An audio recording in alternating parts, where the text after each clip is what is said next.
A woman was left traumatized after being locked up in a jail cell for 2 weeks in a case of mistaken identity. Bethany Farber, a 30-year-old LA resident, was heading off to Mexico for a family vacation when her holiday quickly turned into a nightmare. I kept saying that they had the wrong person and to double check, and they just said, yep, nope, we have it, Bethany Farber. She was sitting at the gate, ready to board the plane, when TSA called her to a desk and told her to put her things down and put her hands up against the wall. Before she even had a chance to ask what was happening, she was arrested and told she was wanted for a statewide fugitive warrant in Texas. Immediately, all I could think was, I've never been to Texas. Farber was handcuffed to a chair, and then the Los Angeles Police Department picked her up and took her to jail.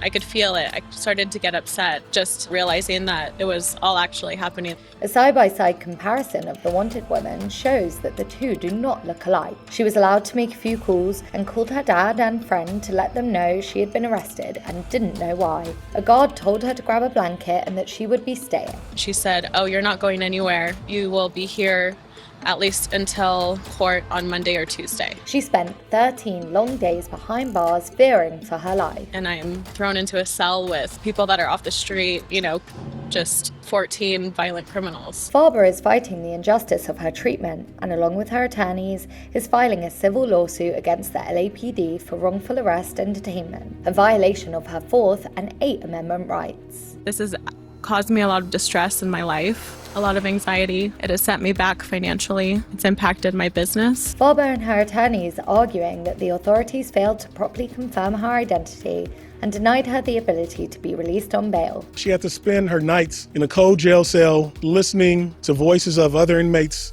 screaming, crying. Farber claims that she has been left suffering from anxiety and PTSD after her traumatic ordeal. What's even more heartbreaking for her is that she believes it led to the death of her grandmother, who suffered a stress-induced stroke after hearing the news of her granddaughter's arrest. The LAPD failed to check a driver's license, a birth date, a social security. A very similar story of mistaken identity happened more recently, this time in Arizona. I'm a 66-year-old woman. I'm a senior citizen that got picked up at gunpoint in her front yard and taken to prison. Similarly to Bethany Farber, this incident has had an immense negative effect on Penny McCarthy.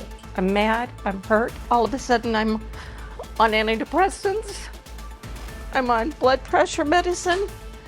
I'm on medicine to sleep at night, all because somebody didn't do their job right in the government. And he calls me Carol, and I'm looking around like, I don't know anybody named Carol. Penny's ankles and wrists were chained, and she was put in the back of a car, and she was transported to a federal prison. How was your experience in federal prison? Scary as hell. The whole having to be strip searched 3 times in front of all of these people, it's just humiliating and degrading. The police were looking for Carol Ann Bozak, using a 1999 mugshot of her, yet apparently the police used Penny's Facebook photo to identify her as Carol. After an ABC investigation was published with Penny's interview, federal agents finally admitted that they had arrested the wrong woman, once realizing the fingerprints didn't match. What do you want done? I want somebody to hold these people accountable. I want this to not happen to more people.